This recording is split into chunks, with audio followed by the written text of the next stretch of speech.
관계자 외 출입 금지. 누가 또 저길 들어갔어. 누가 들어갔어? 가지 말라고, 가지 말라고. 자, 이 사연은 서울에 살고 계신 정현규 씨가 보내주신 이야기예요. 현규 씨는 15년 전에 성북구 장위동의 어느 단독주택으로 이사를 가게 됐다는데요. 현규 씨의 이야기를 먼저 들어보시죠. 네. 새로 살 집을 지으면서 원래 있던 집을 팔았는데 새로 짓는 집이 완공되기 전까지 시간에 좀 텀이 생겨가지고 근데 때마침 아버지가 아시는 분이 계셨는데 이제 그분 집에 어떻게 우연히 살게 됐죠. 그런데 그 집이 들어갈 때부터 좀 이상했어요. 경고판 같은 게 붙어 있는 이상한 방도 있었고. 아, 집안에? 아무튼 거기 살면서 지금은 생각하고 싶지 않은 좀 이상한 일들도 많았고. 그런데 아버지가 뭔가 아시는 것 같은데 지금까지도 좀 이야기를 좀 안 해주세요. 아버지가 지금도? 지금도? 뭐지? 지금까지도 미스테리로 남아있는 그 집의 기묘한 이야기를 지금부터 들려드리겠습니다. 드디어 이사를 하는 날, 현규 씨는 입이 딱 벌어졌어요. 이사할 집이 마당까지 딸린 멋진 단독주택이었거든요. 오, 괜찮네. 야, 형이 많이 컸구나. 어? 안녕하세요. 2층에는 집주인 부부가 살고 있었는데 현규 씨네 아버지가 이 부부와 오랜 지인 사이여서 지인 찬스로 1층을 몇 달간 빌릴 수 있었던 거예요. 사모님, 집이 너무 좋아요. 감사해서 어떡해. 아니에요. 이 동네가 곧 재개발된 데서 세입자 받기도 애매했는데 상부 상조하는 거죠, 뭐. 아이고, 분위기 좋네. 현규 씨와 동생은 각자 자기 방을 고르려고 했어요. 1층엔 거실을 중심으로 3개의 방이 있었는데 여기 좋은데? 안방 다음으로 큰 방을 골랐습니다. 여기 내 방찜? 그런데 그 방이 좀 특이했어요. 문에 붉은 글씨로 관계자 외 출입 금지라는 표지판이 걸려 있었거든요. 아니, 집에 뭐 저런 게, 뭐 여기 사무실이나 뭐 이런 몰라도. 이건 또 뭐야? 그냥 떼버릴까? 잠깐 빌리는 건데 굳이 건들지 마라. 그래, 뭐 오히려 좋아. 뭐 남의 집에 잠시 있는 거니까 뭐 아버지 말씀대로 했죠. 그것도 또 그러네.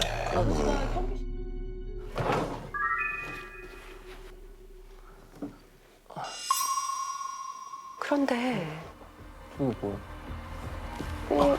문 안쪽에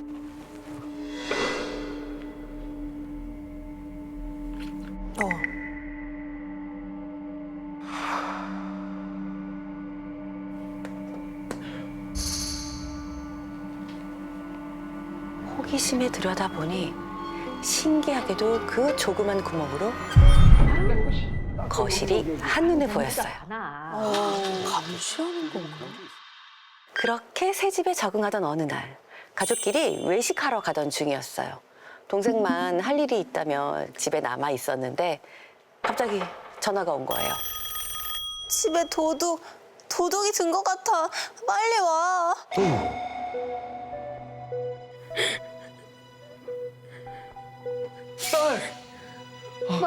무슨 일이야? 왜 그래? 집에 있는데 누가 문을 열려 하지 않아. 누구인지 물어보니까 밖에 있던 사람이 갑자기 문을 두드렸어. 아이고. 무서웠겠다. 순간 불길한 느낌이 들었어요. 여기가 재개발을 앞둔 동네다 보니 빈집을 노린 도둑이나 노숙자들이 돌아다닌다는 얘기를 들었거든요. 현규 씨와 아버지는 집 주변과 마당을 샅샅이 뒤져봤어요. 그런데 한참을 뒤져봐도 아무도 없는 거예요. 들어가자. 빨리 들어가자. 아빠가 봤대. 찜찜하긴 했지만 일단 안으로 들어가기로 했죠. 그런데 이거 왜 이래? 문이 잠겼는데? 그 사이 현관문이 잠긴 거예요.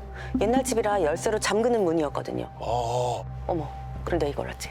가족들이 전부 나와 있고 열쇠도 집 안에 있는데 밖에서 문이 잠겨버리는 말도 안 되는 상황이 일어난 거예요. 아들, 밑에 좀 한번 살펴봐. 그때 깜짝이야. 여기서 뭐해? 그 아저씨, 그 저희 집 문이 잠겨 버려가지고. 저 근데 아저씨 괜찮으세요? 날이 꽤 쌀쌀했는데도 아저씨는 어디 아픈 사람처럼 창백한 얼굴로 진땀을 흘리고 있었어요. 어머. 괜찮아? 근데 문이 잠겨? 응. 나도 1층 집 열쇠 없는데. 그때 아우, 아버지가 마당에 있는 돌로 창문을 깨는 소리가 들렸어요. 어쩔 수 없지 뭐. 아버진 누가 안에 있을 수 있으니 먼저 살펴보겠다고 했고 현규 씨에게 사정 이야기를 들은 위층 아저씨도 뒤따라 창문을 넘어갔어요. 한참 뒤 현관문이 열리고 멍한 표정의 아버지가 나타났습니다. 없어. 아무도 없어. 아니, 그러면 안에서 문이 어떻게 잠겼어? 아마 문이 낡아서 저절로 잠겼나 봐. 아, 참. 들어가자. 아휴, 이상하네. 하지만 현규 씨는 분명 들었습니다. 그런데 내 구두 어디 갔지? 아버지의 혼잣말을요.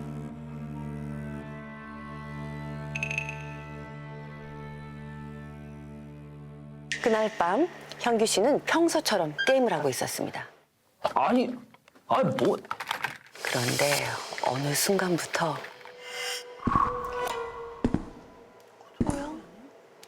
소리 아니야? 거실에서 발소리가 들리는 거예요. 그것도 신발을 신는 듯한 소리가요.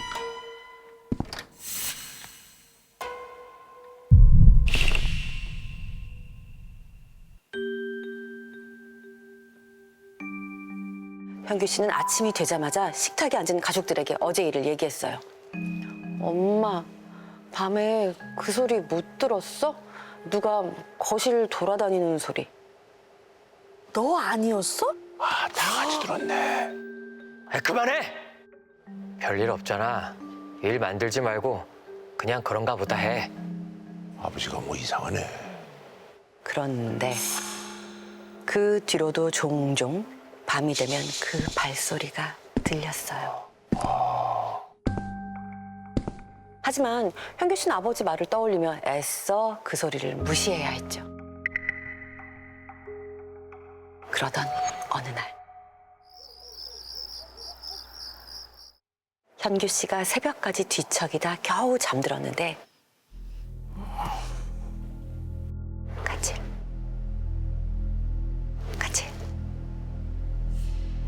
팔이 너무 간지러운 거예요. 무심결에 팔을 퍽퍽 긁는데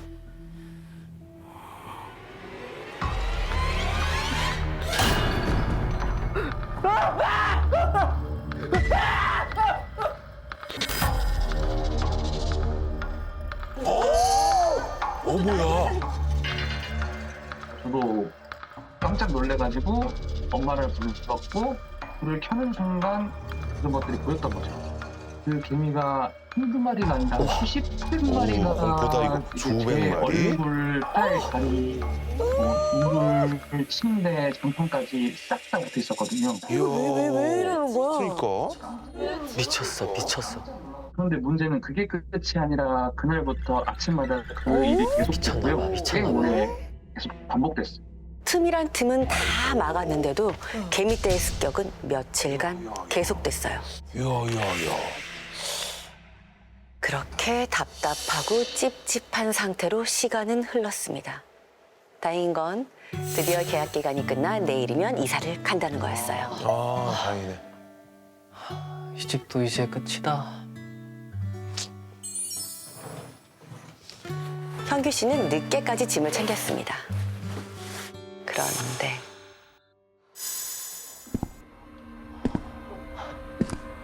또 왔다.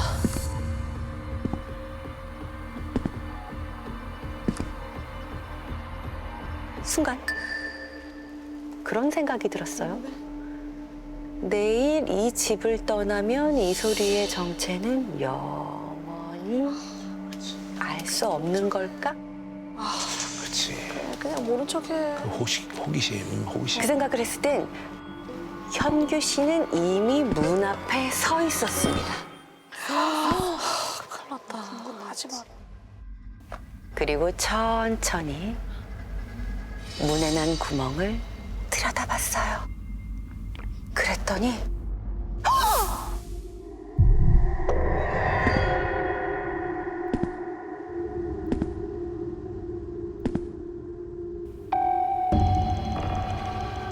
실루엣뿐이었지만 그 모습이 어쩐지 익숙한 느낌이었어요. 그 남자 윗집 아저씨였어요. 윗집 아저씨. 왜 남의 집에 가지고 그러는 거야?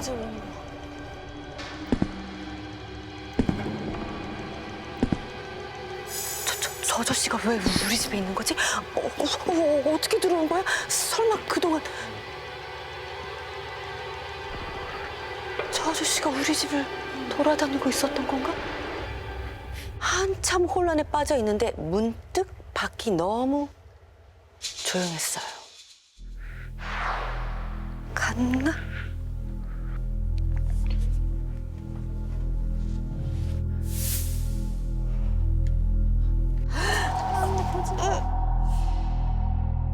근데 어둡기만 한 거예요. 그런데 그때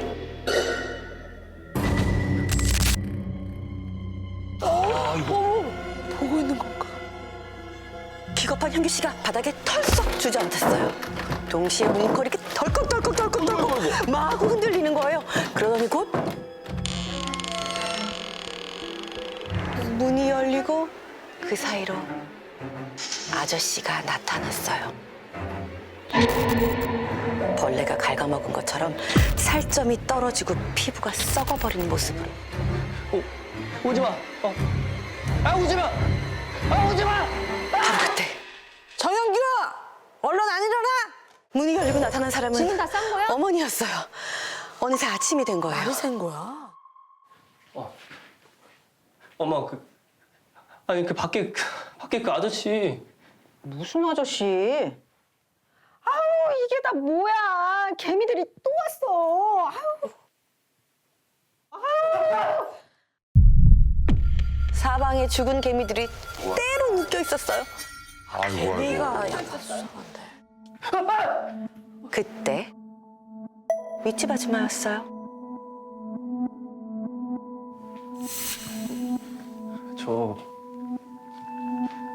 근데 그 아저씨는 어디 계세요? 현규 씨는 조심스럽게 물었습니다. 그랬더니 우리 남편 출장이 길어져서 못 왔지. 알잖아. 현규네하고 우리 둘 다 계속 지방에 있었던 거. 아니 저 그럴 리가 없는. 아니 저 어제 분명히 봤거든요. 어떻게 된 거야? 그때 윗집 아줌마가 현규 씨의 방문을 가리켰어요. 어머, 이 표지판 계속 달고 있었어요? 아줌마 안 해, 뭐. 보기 흉했을 텐데. 이 아줌마 안 해, 뭐. 아니 애 아빠가 그냥 놔두자고 했어요. 근데 이게 뭐예요? 나도 몰라요. 남편이 자기 전용 창고라고 붙인 건데 나도 못 들어오게 해서. 근데 안에 뭐 이상한 건 없었죠. 그러면서 아줌마는 이 집도 곧 철거할 예정이니 필요한 물건은 뭐든 가져가라면서 서둘러 윗집으로 올라갔습니다. 현규 씨도 어머니의 재촉에 못 이겨 다시 이사를 준비했어요. 그런데 여기가 왜 이래? 현규 씨가 방에서 가구를 드러내다가 한쪽 벽지가 쭉 찢어진 거예요. 그 방 벽지 한쪽이 좀 뜯어져 있는 부분이 있었는데 이게 왜인지 모르겠지만 뜯고 싶은 느낌이 좀 들더라고요.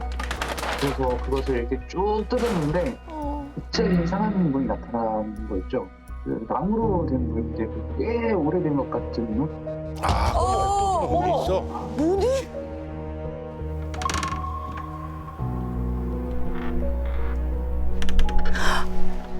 현규 씨는 자기도 모르게 뒷걸음질 쳤습니다. 벽장같이 좁은 공간에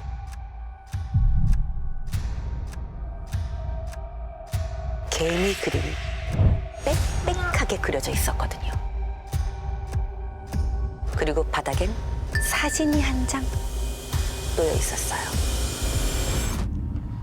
윗집 아저씨, 그리고 아저씨를 무척 닮은 남자가 함께 찍혀 있었죠.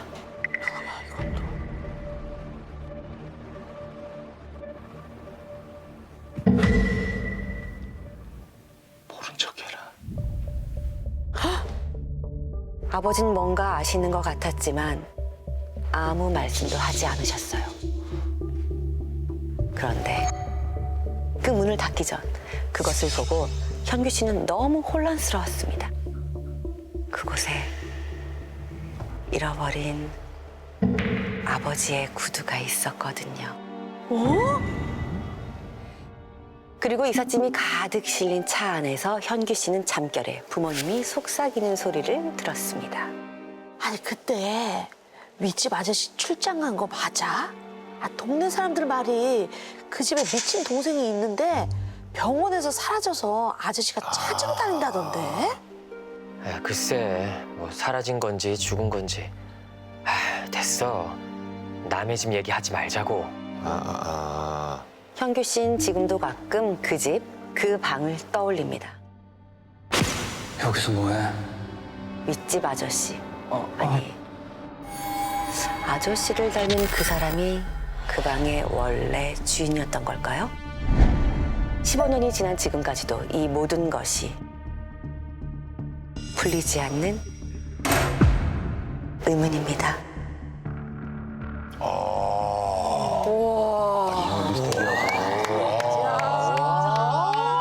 아저씨 천만 배우는 다르네요. 달라요. 그러네. 와. 관계자의 출입금지 이제 우리가 이제 여러 가지 이제 추론이 가능한데 이게 사실 이제 아버지도 얘기를 안 하고 그래가지고 우리가 시원하게 풀리진 않았는데 어쨌든 아버지는 뭔가를 알고 있는 것 같긴 해. 맞아. 그죠? 왜 얘기를 안 해주지? 그 뒤로 이제 거기가 전부 다 재개발이 돼서 재개발됐어요. 지금은 알 수가 없다는 거죠. 전부 다 미스테리로 남아있는 거죠. 근데 뭐 다행이지 사연 속에 추측할 만한 이제 단서들이 좀 있습니다. 관계자 외 출입 금지. 요 방의 비밀이 뭔지 우리를 한번 좀 캐봅시다. 그거 맞아요. 네, 윗집 아저씨 동생은 진짜 있었던 거는 맞는 거죠. 그렇죠. 그 사진에서 그건 있는 있으니까. 것 같긴 해요. 그러니까. 그럼 동생이 죽은 걸까요? 그러니까 밤마다 구두 신고 다닌 건 동생의 귀신. 아, 근데 저는 이상하게 네. 그게 그 동생 귀신 같지가 않아. 나는 굉장히 맞아, 엄마도 근데 그 구두 소리 들었잖아요. 그러니까 구두 소리도 들었어. 그 구두가 왜 하필이면 그 방에 그러니까. 있었으면. 그러니까. 그리고 누가 넣어놨을까요? 그러니까. 누가 넣어놨어? 누가 넣어놨을까요? 개미들이 옮겼다고요? 수천 마리의 개미들이 그걸 날르다가 힘들어서 많이 죽은 거야. 세상에. 동화 같은 내용인데. 동화. 이거네. 동화예요. 동화네, 동화야. 야. 과연 호덕신이 분들 몇 개의 촛불을 켜주실지 궁금합니다. 촛불 켜주세요.